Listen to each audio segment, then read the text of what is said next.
ইমাম আজম আবু হানিফা রাহমাতুল্লাহ আলাইহি নাস্তিকদের বললেন, হ্যাঁ নাস্তিকেরা শোনো, আমি যে রাস্তা দিয়ে আসতেছিলাম, আমার বাড়িটা হলো নদীর ওই পারে। আসার পথে নদীর কিনারায় আয়েশা দেখি নৌকা নাই, মাঝিও নাই, কেউ নাই, কিভাবে পার হব? হঠাৎ করে তাকায় দেখি নদীর কিনারায় বিশাল মোটা একটা বড় গাছ দেখা যায়। কাঠুরিয়া নাই, করাত নাই, কুড়াল নাই। নিজে নিজে এই গাছটা কেটে নিচে পড়ে আস্তে আস্তে কাঠের টুকরায় পরিণত হয়ে গেল। কিছুক্ষণ পর রাজমিস্ত্রি নাই, তার কাটা নাই, হাতুড়া নাই, বাড়াল নাই, নিজে নিজেই রাজমিস্ত্রি ছাড়া, কাঠ মিস্ত্রি ছাড়া নিজে নিজেই একটা নৌকা হয়ে গেল। পানি থেকে অটোমেটিক পিচ ঢালাই কিছু কালো কালো রং উঠলো, এগুলো নৌকার ভিতরে দেওয়া হলো। আলকাতটা মাখা হলো নৌকার মধ্যে, আবার নৌকাটা পানির মধ্যে নিজে নিজে ভাসতে ভাসতে আমার সামনে চলে আসলো। তাকায় দেখি নৌকার মধ্যেও কোনো মাঝি নাই। আমি আবার নৌকায় উঠলাম, মাঝি নাই, নৌকা নাই, কিচ্ছু নাই, শুধু নৌকাটা আছে, মাঝি নাই, বৈঠা নাই, ইঞ্জিন নাই, সব কিছু ছাড়াই আমি যখন নৌকায় উঠলাম, তাকায় দেখি নৌকাটা অটোমেটিক চলতে চলতে নদীর এই পারে আইসা আমাকে নামায়া দিল। জোরে কোন সুবহানাল্লাহ। নাস্তিকেরা ডাক দিয়া বলে, আবু হানিফা গাঞ্জা কয় পোটলা খাইছ?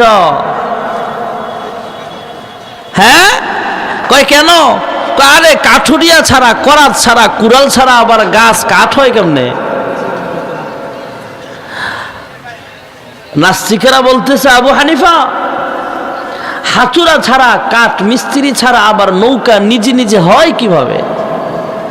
আবার তুমি বলতেছো নৌকা তো হয়েছে, লগ্গি ছাড়া, বৈঠা ছাড়া, ইঞ্জিন ছাড়া, মাঝি ছাড়া নিজে নিজে তোমাকে নৌকা ভাসতে ভাসতে স্রোতের উল্টা দিকে নিয়ে আইসা তোমাকে এই পারে নামায়া দিছে, এটাও কি বিশ্বাস করতে হবে? ইমাম আজম আবু হানিফা রাহমাতুল্লাহ আলাইহি বলেন, হ্যাঁ নাস্তিকেরা শোনো, তোমরা বলতেছো তোমাদের এই প্রশ্নের জবাব তো আমার এই ভিতরে হয়ে যাবে। তোমরা বলতেছো আল্লাহ নাই, পৃথিবীটা এমনি এমনি তৈরি হয়েছে, এর জবাব তোমাদের প্রশ্নের জবাবেই এবার পেয়ে যাইবা। আবু হানিফা ডাক দেয়া বলে, হ্যাঁ নাস্তিকেরা শোনো, তোমরা বলতেছো মাঝি ছাড়া নৌকা চলতে পারে না, করাত ছাড়া, কাঠুরিয়া ছাড়া কাঠ হতে পারে না, গাছটা চিরে কাঠে রূপান্তরিত হতে পারে না, কাঠ মিস্ত্রি ছাড়া নৌকা তৈরি হতে পারে না, ইঞ্জিন ছাড়া নৌকা চলতে পারে না।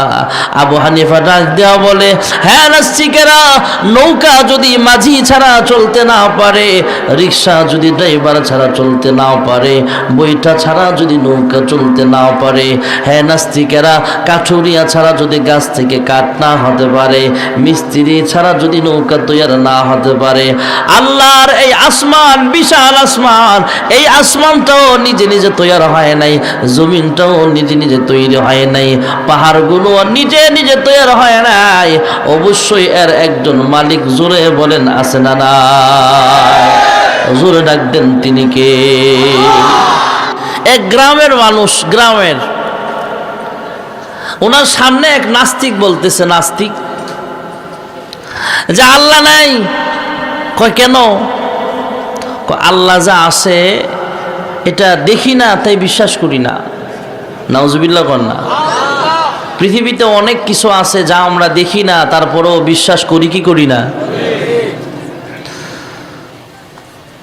আরেকটা প্রশ্ন করলেন যে মানুষ জাহান্নামের আগুনে জ্বলবে, এটা বিশ্বাস করি,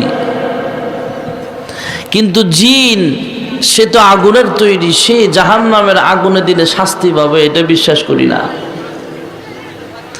এবার গ্রামের লোক, কৃষক মানুষ, সে তার প্রশ্নের কোনো জবাব না দিয়া, আপনারা এদিকে জমিন চাষ করেন না? জমিন চাষ করার আগে প্রথমে লাঙ্গল দিয়ে হাল চাষ করে জমিনে ফসল লাগাইবার আগে। এখন তো ট্রাক্টর বের হয়েছে, আগে গরু দিয়ে লাঙ্গল দিয়ে চাষ করতো। এদিকে আছে না নাই? এমন বড় বড় মাটির চাকা ওঠে, এই বড় বড় একটা মাটির চাকা, এটা যদি চৈত মাসের রোদে শুকায় তাহলে নরম হবে না শক্ত হবে? কৃষক মানুষ নাস্তিকের প্রশ্নের জবাব না দিয়া একটা মাটির চাকা নিলেন, শক্ত মাটির চাকা, এটা দিয়া নাস্তিকের পিঠ বরাবর এক ড্রিম করে মারছে। নাস্তিক চিল্লা চিল্লা আরম্ভ করছে, ও মায়া গো, ও আব্বা গো, মেরে লেলো গো। এবার ডাক দে, কিরে ভাই তুমি চিল্লা চিল্লা করতেছো কেন? কই ব্যথা পাইছি তো, মাটির চাকা দিয়ে ঢিল মারছো, প্রশ্নের জবাব দিলে দাও না দিলে নাই। তোমার আল্লাহ দেখি না, বিশ্বাস করি না, প্রশ্নের জবাব দিলে দাও না দিলে নাই, তুমি মাটির চাকা দিয়া ঢিল মারলা কেন? নাস্তিকের এই কথার পরিপ্রেক্ষিতে ওই কৃষক মানুষ বললেন, হ্যাঁ নাস্তিক, তুমি যে ব্যথা পাইছো ব্যথাটা আমাকে দেখাও। কই ব্যথা পাইছি দেখা যায় না, অনুভব করা যায়। কয় আমার আল্লাহও দেখা যায় না, পাহাড়ের দিকে তাকাইলে বোঝা যায়, আসমানের দিকে তাকাইলে বোঝা যায় একজন সৃষ্টিকর্তা আছেন, তিনি কে? আল্লাহ। আর জোরে বলেন কে? কয় এটা হলো তোমার এক প্রশ্নের জবাব। ব্যথাটা যেমন দেখা যায় না, আমার আল্লাহও দেখা যায় না। ঠিক না বেঠিক? কথা বুঝতেছেন সবাই? ব্যথা দেখা যায় না, অনুভব করা যায়। আবার আল্লাহ দেখা যায় না, অনুভব করা যায়। সুবহানাল্লাহ বলে। তোমার 2 নম্বরের প্রশ্ন ছিল, মাটির তৈরি মানুষ জাহান্নামের আগুনে জ্বালাইলে শাস্তি পাবে বুঝলাম, কিন্তু আগুনের তৈরি জিন জাহান্নামের আগুনে জ্বালাইলে শাস্তি কিভাবে হবে? আগুনের মধ্যে দিলে শাস্তি কেমন হবে বুঝলাম না। আমি একটা মাটির চাকা দিয়া তোমাকে ঢিল মারলাম, তোমার দেহটাও আল্লাহ বানাইছে মাটি দিয়া। সুবহানাল্লাহ।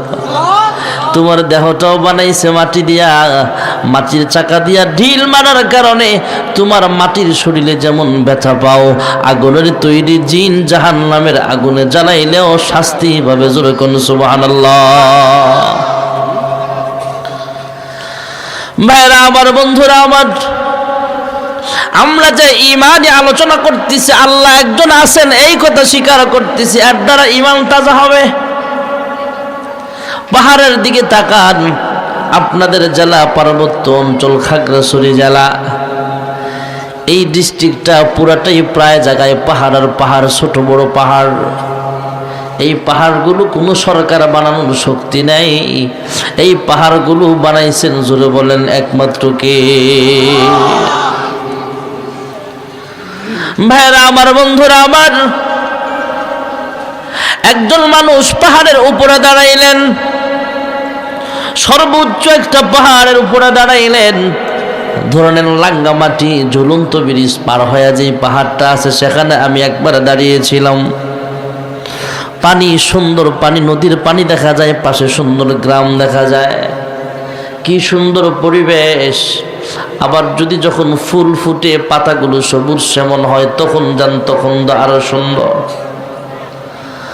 আল্লাহর এক বান্দা সবুজ শ্যামল পরিবেশে পাহাড়ের উপরে দাঁড়াইলেন, দাঁড়ায়া আসমানের দিকে তাকায়া তাকায়া বলে, কি সুন্দর আসমান, কি সুন্দর জমিন, কি সুন্দর পাহাড়, কৃষ্ণচূড়া গাছের ফুল দেখতে কত সুন্দর, পাহাড় দেখতে কত সুন্দর, আমার আল্লাহ জানি দেখতে কত সুন্দর।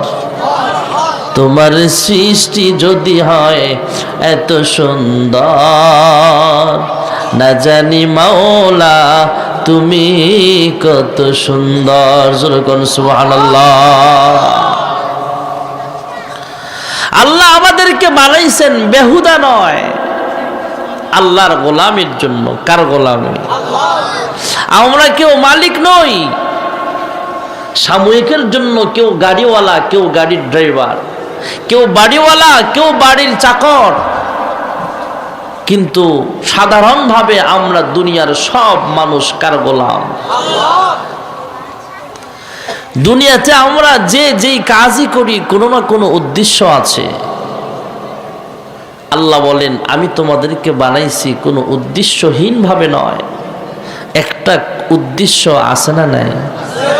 আল্লাহ নিজে কোরআনে বলেন, وما خلقت الجن والإنس إلا ليعبدون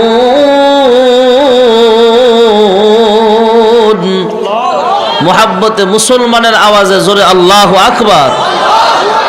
এদেশে আল্লাহু আকবারের সুরে সূর্য ওঠে, এদেশে আল্লাহু আকবারের সুরে সূর্য ডুবে। এদেশের মাল্লা মাঝি কৃষক শ্রমিক সবার ঠোঁটে শোনো রে লা ইলাহা ইল্লাল্লাহর জিকির উঠে, ঠিক না বে ঠিক?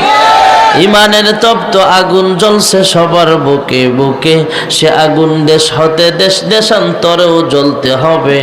এদেশে আল্লাহু আকবারের সুরে সূর্য ওঠে, এদেশে আল্লাহু আকবারের সুরে সূর্য ডুবে। জোরে আল্লাহু আকবার। وما خلقت الجن والإنس إلا ليعبدون।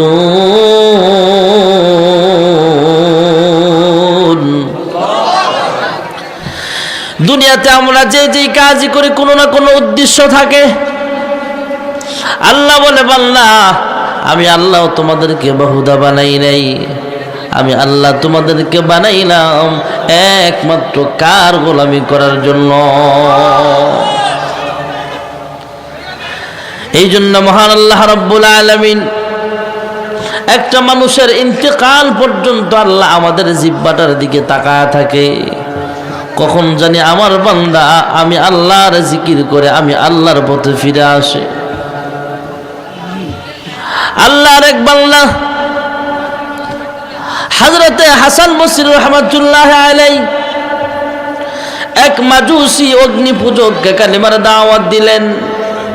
হে শামন, তুমি কালিমা পড়ে মুসলমান হয়ে যাও, তুমি কালিমা পড়ে মুসলমান হয়ে যাও।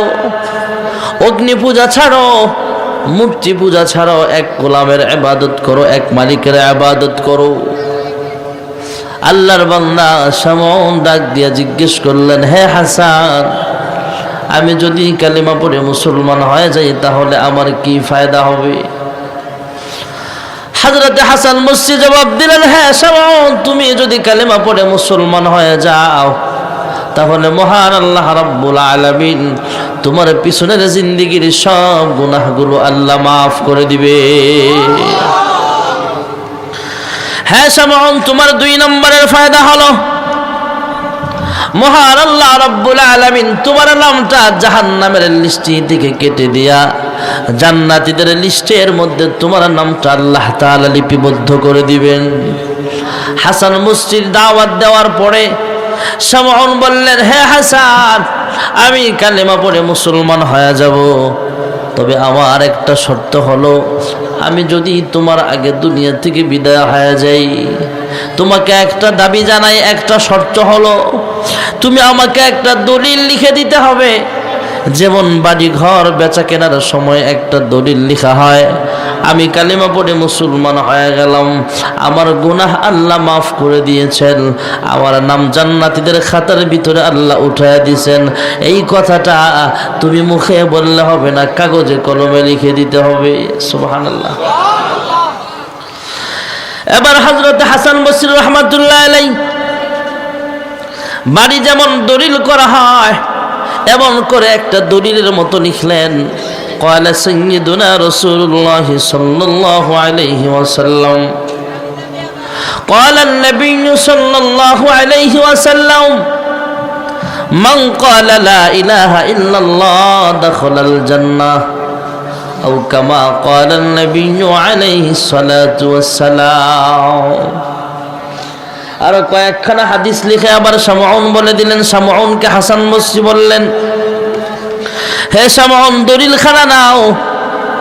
হযরত হাসান নিচে দিয়া লিখলেন, হে আল্লাহ, আমি সাক্ষী শামউন কালিমা পড়ে মুসলমান হয়ে গেছেন, তাই তোমার পয়গম্বরের ভাষা অনুযায়ী শামউনের জিন্দেগীর গুনাহ তুমি মাফ করে দিয়েছো, পিছনের জিন্দেগীর সব গুনাহ, আর তার নামটা আপনি জান্নাতীদের খাতার মধ্যে লিপিবদ্ধ করে দিয়েছেন। আমি বলি নাই, তোমার হাবিব বলেছেন। 2খানা হাদিসের টুকরা লিখে নিজে দিয়ে সিগনেচার দিয়ে কাগজখানা শামউনের হাতে উঠায় দিলেন। শামউন আবার বলে, হে হাসান, এই টিকিটখানা এই দলিলখানা আমার জিন্দেগিতে কোনোদিন কাজে আসবে না, দুনিয়ার হায়াতের জিন্দেগিতে আমার কোনো কাজে আসবে না। তবে আমি যদি তোমার আগে দুনিয়া থেকে বিদায় হয়ে যাই, তাহলে আমার একটা দরখাস্ত হলো, আমার জানাজাটা আপনি নিজে পড়াবেন, গোসল আপনি নিজে করাইবেন, কবরে যখন লাশ দাফন করা হবে তখন আপনি কবরে নামবেন, এই জান্নাতি দলিলখানা পেঁচায়া কাফনের কাপড়ের ভিতরে আপনি ঢুকায়া তারপরে আমাকে দাফন করবেন। কয়েকদিন পর হাসান বসরি শুনতে পাইলেন শামউন দুনিয়া থেকে বিদায় হয়ে গেছে, নিজে উপস্থিত হয়ে গোসলের কাজ সম্পন্ন করা হলো, কাফনটা নিজেই পড়ালেন, জানাজার নামাজের ইমামতিটাও নিজে করলেন। এবার কবরে লাশ দাফন করার সময় মুখের পাশ থেকে কাফনের কাপড়টা সরাইয়া দিয়া কাফনের কাপড়ের ভিতরে পেঁচায়া জান্নাতের দলিলখানা ঢুকায় তার উপরে দাফন করা হলো। কয়েকদিন পর আল্লাহর বান্দা হাসান বসরি স্বপ্নে দেখে শামউন আল্লাহর জান্নাতের মেহমান হয়ে গেছে। কেন? আল্লাহর জিকিরের বরকতে।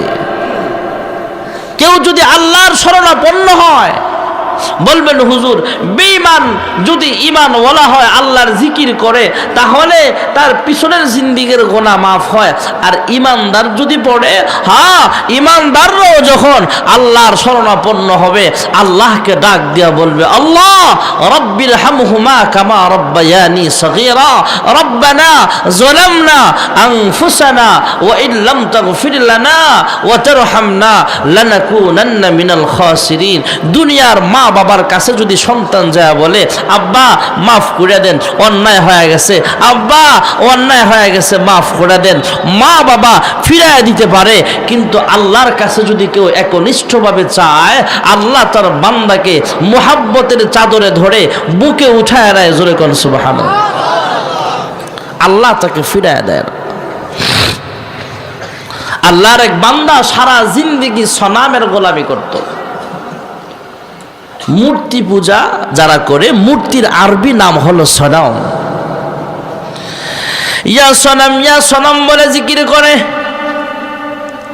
80 বছর 90 বছর পর্যন্ত এইভাবে জিকির করলো, কোনোদিন সনাম তার ডাকের সাড়া দিতে পারে নাই।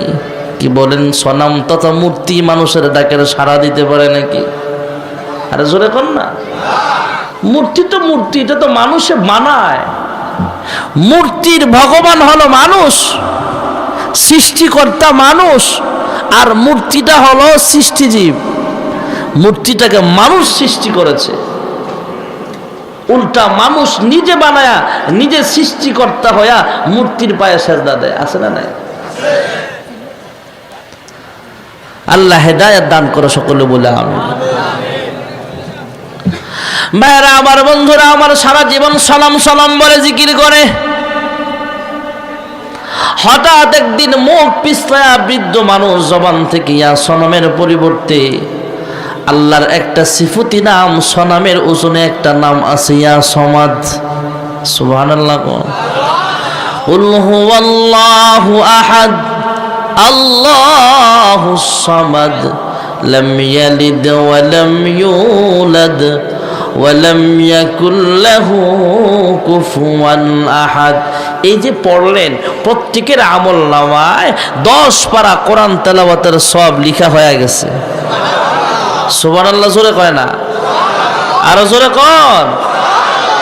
একবার যে কুল হুয়াল্লাহ পড়লাম আমরা, এর দ্বারা লিখা হবে তা না, 10 পারা তেলাওয়াতের সওয়াব অলরেডি লেখা হয়ে গেছে। সুবহানাল্লাহ। আবার পড়ি, বিসমিল্লাহির রহমানির রহিম। কুল হুয়াল্লাহু আহাদ আল্লাহুস সামাদ লাম ইয়ালিদ ওয়া লাম ইউলাদ ওয়া লাম ইয়াকুল লাহু কুফুয়ান আহাদ। আরো 10 পারা পড়ার সওয়াব লেখা হয়ে গেছে। কুল হুয়াল্লাহু আহাদ আল্লাহুস সামাদ লাম ইয়ালিদ ওয়া লাম ইউলাদ ওয়া লাম ইয়াকুল লাহু কুফুয়ান আহাদ। আমরা যে এখানে বসছি লস হয় নাই, প্রত্যেকের আমল নামায় মহিলা পুরুষ অথবা কেউ পড়ে নাই কিন্তু আওয়াজটা শুনছে, তার আমল নামায়ও 1 খতম কোরআন তেলাওয়াতের সব লেখা হয়ে গেছে। তাহলে যুবকরা মাহফিল যে আয়োজন করেছে মাদ্রাসার উদ্যোগে, আপনাদের আমাদের লস হয়েছে না লাভ হয়েছে? সলামের পরিবর্তে আল্লাহর একটা সিফতি নাম আছে, ইয়া সামাদ। ভাইয়েরা আমার, বন্ধুরা আমার, সলাম কোনদিন ডাকের সাড়া দেয় নাই।